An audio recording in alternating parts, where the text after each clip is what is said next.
السلام علیکم ورحمۃ اللہ وبرکاتہ۔ خطبہ جمعہ مسجد نبوی ڈاکٹر عبدالباری السبیتی حفظہ اللہ تعالی۔ موضوع اسلام میں ظاہر اور ضمیر کی اہمیت و تربیت۔ ترجمہ شفقت الرحمن حفظہ اللہ تعالی۔ بتاریخ 3 ذوالحجہ 1438 25 اگست 2017۔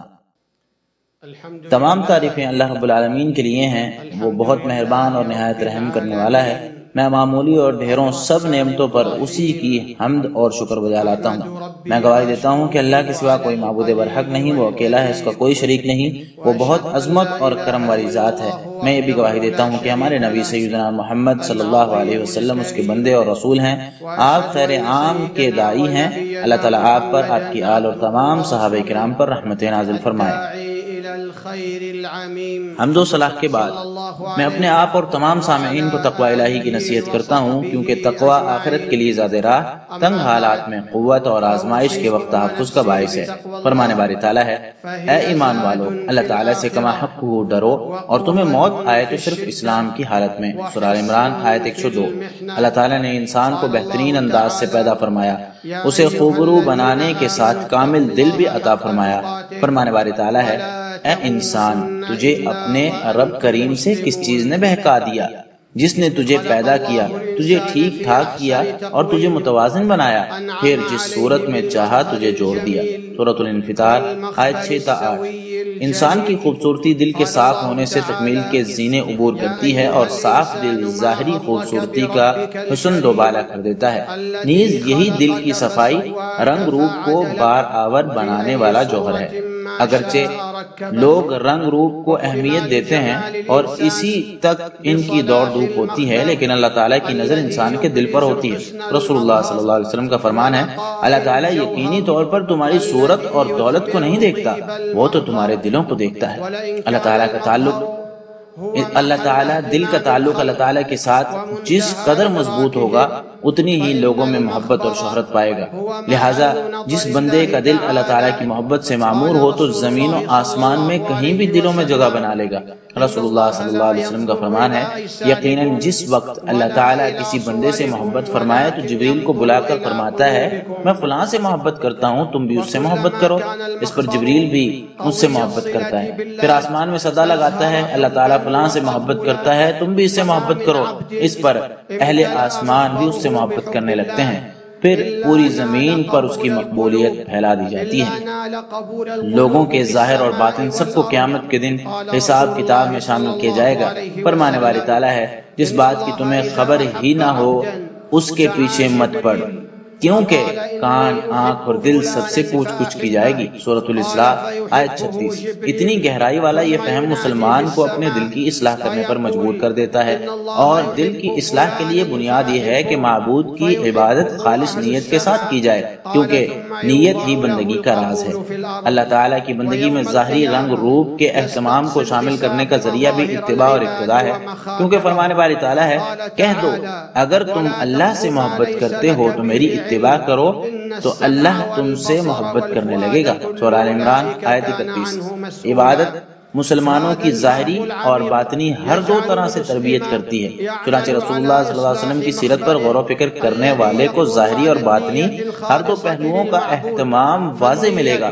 مثلا مسلمان نماز میں اپنے پروردگار کے سامنے سیدھی صفیں باندھ کر کھڑے ہوتے ہیں، بلکہ شریعت نے صف بندی کو نماز کے قیام میں شامل کیا ہے، کیونکہ آپ صلی اللہ علیہ وسلم سے ثابت ہے کہ آپ لوگوں کو صفیں سیدھی کرنے کا حکم دیتے اور فرماتے، اللہ کے بندو تم اپنی صفیں سیدھی کر لو، وگرنہ اللہ تمہارے چہروں کو ایک دوسرے سے موڑ دے گا۔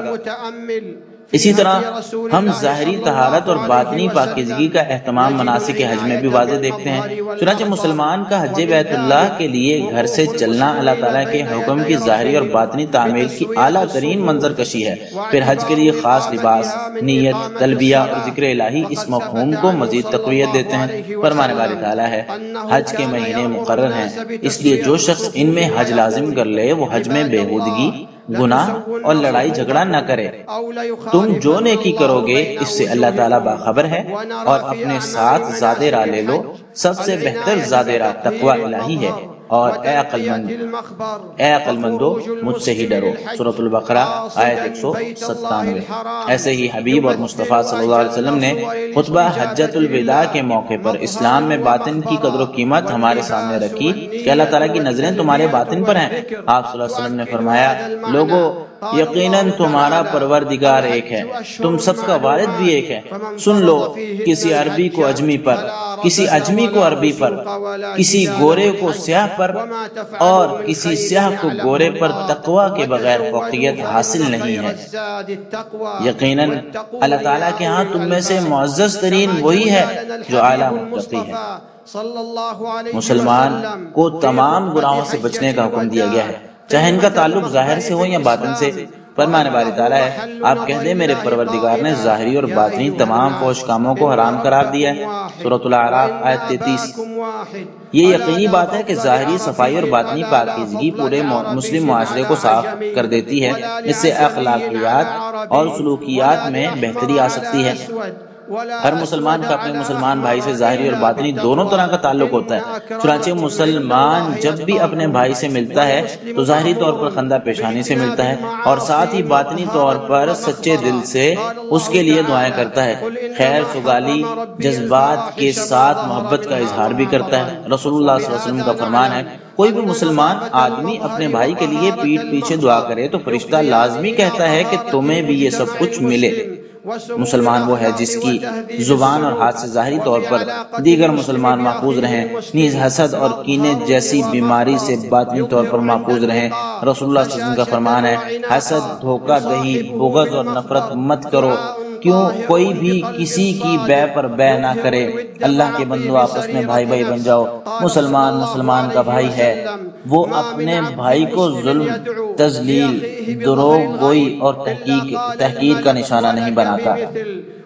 اسلامی اخوت کا تقاضا یہ ہے کہ آپ اپنے بھائی کی ظاہری طور پر قلم اور کلام کے ذریعے مدد کریں، نیز باطنی طور پر قلب و ذہن کے ذریعے بھی مدد کریں۔ ہر مسلمان پر مسلمانوں کے مسائل کی اپنے مال، اثر و رسوخ، اظہار رائے اور اللہ سے دعا کے ذریعے تائید کرنا واجب ہے۔ فرمان باری تعالیٰ ہے، یقیناً ہم نے آپ سے پہلے امتوں کی جانب رسول بھیجے تو ہم نے انہیں تنگی اور سختی پر پکڑ لیا تاکہ وہ گڑ گڑا کر دعائیں کریں، سورۃ الانعام آیت 42۔ اگر مسلمان کوئی حکم صادر کرنا چاہے تو اسے اس بات کی اجازت نہیں کہ لوگوں کی جاسوسی کرے اور ان کے خلاف طاق میں رہے۔ اللہ تعالیٰ کو دلوں کے بیدوں کا علم ہے، چنانچہ ان کا حساب بھی وہی ذات لے گی جس کے سامنے کوئی خفیہ ترین چیز بھی پوشیدہ نہیں ہے۔ رسول اللہ صلی اللہ علیہ وسلم کا فرمان ہے، مجھے حکم دیا گیا کہ میں لوگوں سے اس وقت تک قتال کروں جب تک وہ لا الہ الا اللہ محمد رسول اللہ کی گواہی نہ دے دیں، پھر نماز قائم کریں اور زکوٰۃ ادا کریں۔ اگر وہ یہ سب کام کر لیں تو وہ مجھ سے اپنی جان اور مال محفوظ کر لیں گے، وہاں سوائے اسلامی حقوق کے، نیز ان کا حساب اللہ تعالیٰ کے ذمہ ہوگا۔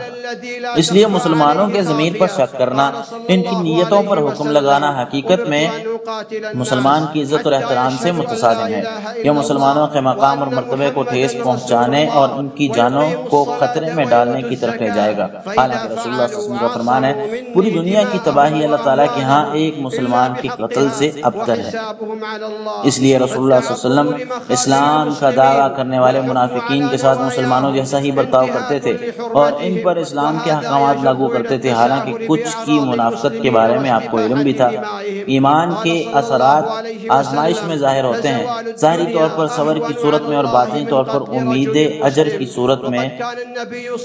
لہٰذا مسلمان اپنے آپ کو بے قابو نہیں ہونے دیتا، نہ ہی اللہ تعالیٰ کے ساتھ ادب و احترام کا پیمانہ لبریز ہونے دیتا ہے۔ رسول اللہ صلی اللہ علیہ وسلم کا اپنے لخت جگر ابراہیم رضی اللہ تعالیٰ عنہ کی وفات کے موقع پر فرمان ہے، آنکھیں اشکبار ہیں اور دل افسردہ ہے، پھر بھی ہم وہی بات کہیں گے جو ہمارے پروردگار کو پسند ہوگی۔ ابراہیم، ہم تمہاری جدائی پر یقیناً غمزدہ ہیں۔ جنت کی جانب دوڑ دھوپ میں کامیابی قلبی امور پر موقوف ہے، تاہم ظاہر کی اہمیت بھی ہے۔ یہی وجہ ہے کہ سبقت لے جانے والے اور بلند درجات پانے والے قلبی امور کی وجہ سے آگے نکل جاتے ہیں۔ فرمان باری تعالیٰ ہے، جن لوگوں نے کہا کہ ہمارا پروردگار اللہ ہے، پھر اس پر ڈٹ گئے تو ان پر فرشتے نازل ہوتے ہیں اور کہتے ہیں نہ ڈرو اور غم نہ کھاؤ، بلکہ اس جنت کی خوشخبری سن لو جس کا تم وعدہ کیے گئے ہو۔ سورہ فصلت آیت 30۔ اللہ تعالیٰ میرے اور آپ سب کے لیے قرآن کریم کو بابرکت بنائے۔ اللہ تعالیٰ مجھے اور آپ سب کو اس کی حکمت بھری نصیحتوں سے مستفید ہونے کی توفیق دے۔ میں اپنی بات کو اسی پر ختم کرتے ہوئے اللہ تعالیٰ سے اپنے اور تمام مسلمانوں کے گناہوں کی بخشش چاہتا ہوں۔ آپ سب بھی اسی سے اپنے گناہوں کی بخشش مانگیں، وہی بخشنے والا اور نہایت رحم کرنے والا ہے۔ دوسرا خطبہ۔ تمام تعریفیں اسی ذات کے لیے ہیں جس نے ہمیں اسلام کے ذریعے ہدایت دی، اور میں گواہی دیتا ہوں کہ اللہ کے علاوہ کوئی معبود برحق نہیں، وہ یکتا ہے، اس کا کوئی شریک نہیں، وہی بادشاہ اور انتہائی گہرا علم رکھنے والا ہے۔ اور میں یہ بھی گواہی دیتا ہوں کہ ہمارے نبی اور سربراہ محمد صلی اللہ علیہ وسلم اللہ کے بندے ہیں۔ نماز، روزہ اور قیام میں آپ کا کوئی ثانی نہیں۔ اللہ تعالیٰ آپ پر، آپ کی آل اور تمام صحابہ کرام پر رحمت نازل فرمائے۔ حمد و ثنا کے بعد میں تمام سامعین اور اپنے آپ کو تقوی الہی کی نصیحت کرتا ہوں۔ اللہ تعالیٰ کی یہ وسیع رحمت ہے کہ انسان کے لیے ایمانی اڈے قائم فرمائے، جہاں پر انسان رک کر ایسی چیزیں حاصل کر سکتا ہے جس سے قلبی تزکیہ ہو اور ظاہر کی نشو و نما ہو۔ ایسے ہی عظیم اور بابرکت ایام جن میں اجر و ثواب بڑھ جاتا ہے عشرہ ذی الحجہ کے دن ہیں۔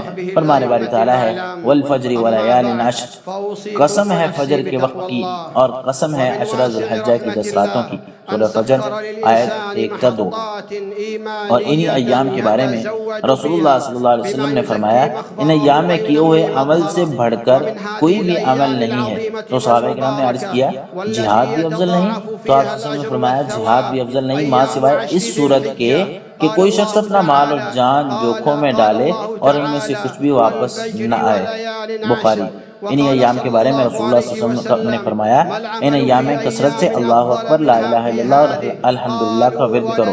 چنانچہ عشرہ ذی الحجہ سمیت تمام ایام تشریق میں ہر وقت تکبیرات کہنا مسنون ہے کہ عشرہ ذی الحجہ شروع ہوتے ہی آخری یوم تشریق تک تکبیرات کہیں۔ انہیں تکبیرات مطلق کہتے ہیں، جبکہ نمازوں کے بعد کی تکبیریں یوم عرفہ کو فجر کی نماز سے لے کر آخری یوم تشریق کے دن سورج غروب ہونے تک جاری رہتی ہیں۔ انہیں تکبیرات مقید کہتے ہیں۔ اللہ اکبر، اللہ اکبر، اللہ اکبر، لا الہ الا اللہ، اللہ اکبر، اللہ اکبر وللہ الحمد۔ اس عشرے کے اعمال میں قربانی ذبح کر کے قرب الہی کی جستجو بھی شامل ہے، جیسے کہ رسول اللہ صلی اللہ علیہ وسلم کا فرمان ہے یوم النحر 10 الحجہ یعنی عید الاضحیٰ کے دن کیے ہوئے اعمال میں اللہ تعالیٰ کے ہاں قربانی سے زیادہ کوئی محبوب عمل نہیں۔ اسی عشرے کے اعمال میں غیر حجاج کے لیے یوم عرفہ کا روزہ بھی ہے۔ اس دن کا روزہ افضل ترین روزہ ہے۔ آپ صلی اللہ علیہ وسلم کا فرمان ہے یوم عرفہ کے متعلق مجھے اللہ سے امید ہے کہ گزشتہ اور آئندہ 1 سال کے گناہوں کا کفارہ بن جاتا ہے۔ اللہ کے بندو رسول خدا پر درود پڑھو۔ اللہ تعالیٰ نے اپنی کتاب میں تمہیں اسی کا حکم دیتے ہوئے فرمایا اللہ اور اس کے فرشتے نبی پر درود بھیجتے ہیں، اے ایمان والو تم بھی ان پر درود و سلام بھیجو۔ سورۃ الاحزاب آیت 56۔ اللہم صلی علی محمد وازواجہ وذریتہ کما صلیت علی ابراہیم وبارک علی محمد وازواجہ وذریتہ کما بارکت علی ابراہیم انک حمید مجید۔ یا اللہ چاروں خلفائے راشدین ابو بکر، عمر، عثمان، علی رضی اللہ تعالیٰ عنہم سے راضی ہو جا، ان کے ساتھ ساتھ اہل بیت اور تمام صحابہ کرام سے راضی ہو جا، اور اپنے رحم و کرم اور احسان کے صدقے ہم سے بھی راضی ہو جائے یا ارحم الراحمین۔ یا اللہ اسلام اور مسلمانوں کو غلبہ عطا فرما، یا اللہ اسلام اور مسلمانوں کو غلبہ عطا فرما، یا اللہ کافروں کے ساتھ کفر کو بھی ذلیل و رسوا فرما، یا اللہ تیرے اور دین کے دشمنوں کو نیست و نابود فرما دے۔ یا اللہ اس ملک کو اور تمام اسلامی ممالک کو امن کا گہوارہ بنا دے۔ یا اللہ ہم تجھ سے جنت اور اس کے قریب کرنے والے اعمال کی توفیق مانگتے ہیں، نیز جہنم اور اس کے قریب کرنے والے اعمال سے تیری پناہ چاہتے ہیں۔ یا اللہ ہم تجھ سے ہر قسم کی خیر کا سوال کرتے ہیں، چاہے وہ فوری ملنے والی ہے یا تاخیر سے، ہمیں اس کے بارے میں علم ہے یا نہیں، اور اسی طرح یا اللہ ہم ہر قسم کے شر سے تیری پناہ چاہتے ہیں، چاہے وہ فوری آنے والا ہے یا تاخیر سے، ہمیں اس کے بارے میں علم ہے یا نہیں۔ یا اللہ ہم تجھ سے ابتدا سے لے کر انتہا تک ہر قسم کی جامع خیر کا سوال کرتے ہیں، شروع سے لے کر اختتام تک، اول سے لے کر آخر تک، ظاہری یا باطنی سب کا سوال کرتے ہیں، اور جنت میں بلند درجات کے سوالی ہیں یا رب العالمین۔ یا اللہ حجاج کرام کی حفاظت فرما، یا اللہ حجاج کرام کی حفاظت فرما، یا اللہ انہیں ہر قسم کے شر اور گناہوں سے محفوظ فرما۔ یا اللہ تمام حجاج کرام کو صحیح سلامت اور اجر و ثواب کے ساتھ اپنے اپنے گھروں تک واپس لوٹا یا ارحم الراحمین۔ یا اللہ ہمارے حکمران کو تیرے پسندیدہ کام کرنے کی توفیق عطا فرما، یا اللہ انہیں تیرے پسندیدہ کام کرنے کی توفیق عطا فرما۔ ہمارے